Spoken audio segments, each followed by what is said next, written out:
I used to think my father, Mark, was made of stone. Strong, silent, reliable. The kind of man who would catch me when I fell, fix a leaky pipe with one hand, and read me bedtime stories with the other. He wasn't loud with his love, but it was in the way he made breakfast every Sunday, or how he stood up for me when teachers doubted my abilities. After my mother died, it was like someone had turned off a light inside him. For nearly a year, he moved like a ghost, working, sleeping, functioning, but not living. Then came Rachel. She entered our lives gently, smiles, soft-spoken words, and promises to help us heal. At first, I believed she meant it. She was pretty, composed, always one step ahead. She made my father laugh again, sort of. The wedding came faster than expected, a quiet ceremony. I wore a blue dress that day and tried not to think about how my mother used to braid my hair before big events. First, Rachel seemed perfect. She organized everything, made the house feel alive again, added new furniture, cooked complicated meals. But slowly, I began to feel like a guest in my own home. The first thing I noticed was how she managed the money. Dad handed over his salary, without a word. She called it joint responsibility. Then came the calendar, doctor's appointments, errands, even when we could invite friends over. All neatly color-coded and hung on the kitchen wall. One night, I walked past their bedroom and heard muffled voices. "You said you were done with that," Rachel snapped. "I am," Dad replied, low and tired. "I haven't touched it in months." "I swear, if this ruins us, Mark..." Her voice faded behind the door. I froze. What was this? Drugs? Another woman? I didn't want to believe any of it. But after that, I saw everything differently. My father was shrinking.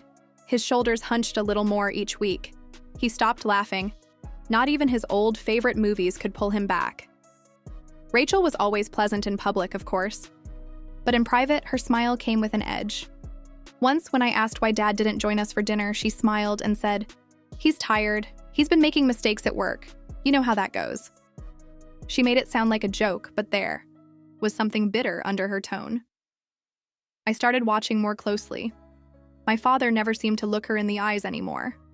He barely spoke during meals, nodding quietly while Rachel dominated every conversation. One evening, David, Dad's oldest friend, came by. A warm, balding man with a hearty laugh and a soft spot for bad jokes. Over tea, he leaned in and said to my father, "You're too quiet these days. Where's the Mark who used to argue with me about politics for hours?" Rachel gave a stiff laugh. "He's matured, I suppose." David didn't respond, but his eyes lingered on my father for a moment as if he saw something I hadn't dared to name. That night, I couldn't sleep. I lay awake wondering when my father had changed so much, or maybe when we stopped noticing. The next day, I came home early from class. Dad's car wasn't in the driveway. Curious, I waited. It was almost dark when he finally pulled in, looking exhausted. He walked in, didn't notice me on the stairs, and went straight into his study. He didn't come out for hours. The next night, I waited again. This time, I watched from my window as he left in a hoodie and jeans, unusual for him. No goodbye, no explanation. I grabbed my keys. Something inside me whispered, "Follow him." And I did. He drove across town, away from the neighborhoods we knew, past restaurants, shops, schools, until he pulled into a small, dimly lit motel parking lot. He sat in the car for nearly 10 minutes before finally entering one of the rooms. I parked down the street, my mind racing. Was he meeting someone? Was this what Rachel meant by ruining everything? Was my father cheating? I wanted to turn around, pretend I hadn't seen anything. But I couldn't. Not when the man who once held my hand through nightmares was now a stranger sneaking off into the night. I sat there for over an hour before he came out, alone, head down. He looked older than I remembered, smaller. That was the night something shifted in me. I didn't know the full truth yet, but one thing was clear. My father was in trouble, and I was done pretending everything was okay. Tomorrow I'd find out what he was hiding, no matter what it cost me. The next morning, I couldn't focus on anything. Not my classes, not my friends, not even the hollow text from Rachel asking if I'd be home for dinner. My mind kept drifting back to the motel, to my father's slumped posture, to the silence that hung over him like a fog. When I got home, he was already there, back in his usual chair, staring blankly at the TV. Rachel was out, probably at one of her book clubs or lunch dates. Without thinking, I walked into the living room and stood between him and the screen. "I followed you last night," I said. His eyes flicked up to mine. Shock, shame, and something else. Maybe fear. "I saw where you went, that motel. What's going on?" He didn't answer immediately. Instead, he exhaled deeply, the kind of breath you take before jumping into deep water. "I go there to be alone," he said finally. "That's it." "That's not an answer, Dad. You don't leave the house at night to be alone. You have a study. You have a backyard. What are you hiding from?" He leaned forward, elbows on knees, fingers laced. "You're too young to understand the weight of mistakes that never go away." "Then help me understand," I said, softer now. "Because I see what this house has done to you. You're not okay. And I'm tired of pretending I don't notice." His shoulders sagged. "After your mother died, I couldn't function. I drank, I gambled. I tried everything just to numb the grief. Rachel found out. And at first, she helped. Got me to quit, or so I thought." He paused, rubbing his face. "But once she knew, it was like a switch flipped. She began keeping track of everything, my accounts, my emails, even my phone. Said it was to keep me safe. But really, she just used it. Used me." I sat down across from him, heart pounding. "Used you how?" "She made me sign everything over to her. Just for now," she said. "Until you're stable." But the years passed. I never got anything back. I couldn't even buy you birthday presents without her approval. I was stunned. My entire world, built on the image of my strong, quiet father, was unraveling right in front of me. "She threatens me with it," he continued. "If I step out of line, she'll tell everyone I'm still gambling, that I'm unstable, that I can't be trusted. I've been clean for 5 years, Lena. 5. But it doesn't matter. She holds my past over me like a weapon." I felt tears sting my eyes. "That's abuse, Dad." He shook his head slowly. "I let her. I deserved it." "No," I said, more firmly than I meant to.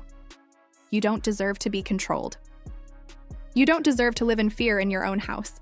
And I'm not letting her destroy you any more than she already has."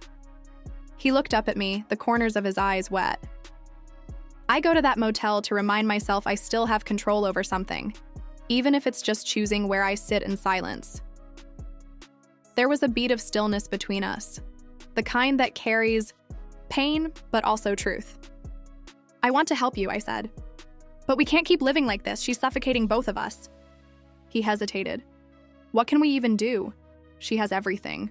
Power of attorney, financial control, and if I push too hard, she'll ruin me."